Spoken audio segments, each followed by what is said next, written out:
భూ వివాదంలో మాజీ సీఎం కేసీఆర్ అన్న కొడుకు కల్వకుంట్ల కన్నారావును పోలీసులు అరెస్ట్ చేశారు. దానికి సంబంధించినటువంటి అప్డేట్ మనం చూస్తున్నాం. ఓఎస్ఆర్ ప్రాజెక్ట్ నిర్మాణాలు చేస్తున్నట్టుకు సంబంధించి ఈ అరెస్టు చేసినట్టుగా తెలుస్తోంది. కన్నారావుతో పాటు 38 మందిపై కూడా ఈ కేసులు నమోదు చేసినట్టుగా చెప్తున్నారు. భూ కబ్జా కేసులో కల్వకుంట్ల కన్నారావును అదుపులోకి తీసుకున్నారు పోలీసులు. దానికి సంబంధించిన బ్రేకింగ్ న్యూస్ చూస్తున్నాం. ఆదిపట్ల పరిధిలో 2 ఎకరాల భూమిని కబ్జా చేసినట్టుగా చెప్తున్నారు కన్నారావు అండ్ హిస్ గ్యాంగ్.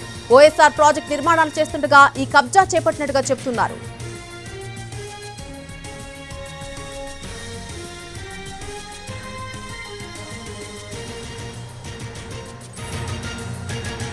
భూ వివాదంలో మాజీ సీఎం కేసీఆర్ అన్న కొడుకు కల్వకుంట్ల కన్నారావును పోలీసులు అరెస్ట్ చేశారు. రంగారెడ్డి జిల్లా ఆదిపట్ల ప్రాంతంలో భూమిని కబ్జా చేసేందుకు ప్రయత్నించారంటూ కన్నారావుపై కేసు నమోదైంది. 2 ఎకరాల భూమిలో అక్రమంగా నిర్మాణాలు చేపట్టారు. రంగారెడ్డి జిల్లా అబ్దుల్లాపూర్మేట్ మండలం మన్నిగూడలో సర్వే నెంబర్ 32/RUUలో ఓఆర్ఎస్ ప్రాజెక్ట్ సంస్థకు చెందిన 2 ఎకరాల ప్రైవేట్ భూమిని కబ్జా చేసేందుకు Kalvakuntla Kannarao and his gang ప్రయత్నించిందని సంస్థ డైరెక్టర్ బండోజు శ్రీనివాస్ ఇచ్చినటువంటి ఫిర్యాదు మేరకు పోలీసులు ఎఫ్ఐఆర్ నమోదు చేశారు. కన్నారావు మార్చి 3న ఉదయం 7 గంటలకు 150 మంది దుండగులు జేసీబీతో తమ కంపెనీ ల్యాండ్లోకొచ్చి ఫెన్సింగ్ తొలగించి హద్దురాళ్లన్నీ కూడా పాతారని, భూమి చుట్టూ ఉన్నటువంటి ఫ్రీ కాస్ట్ వాల్స్ ను కూల్చేశారని ఫిర్యాదులో బండోజు శ్రీనివాస్ పేర్కొన్నారు.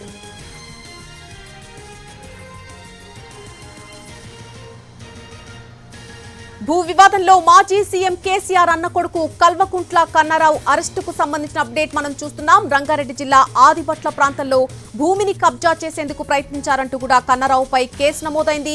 2 ఎకరాల భూమిలో అక్రమంగా నిర్మాణాలు చేపట్టారు.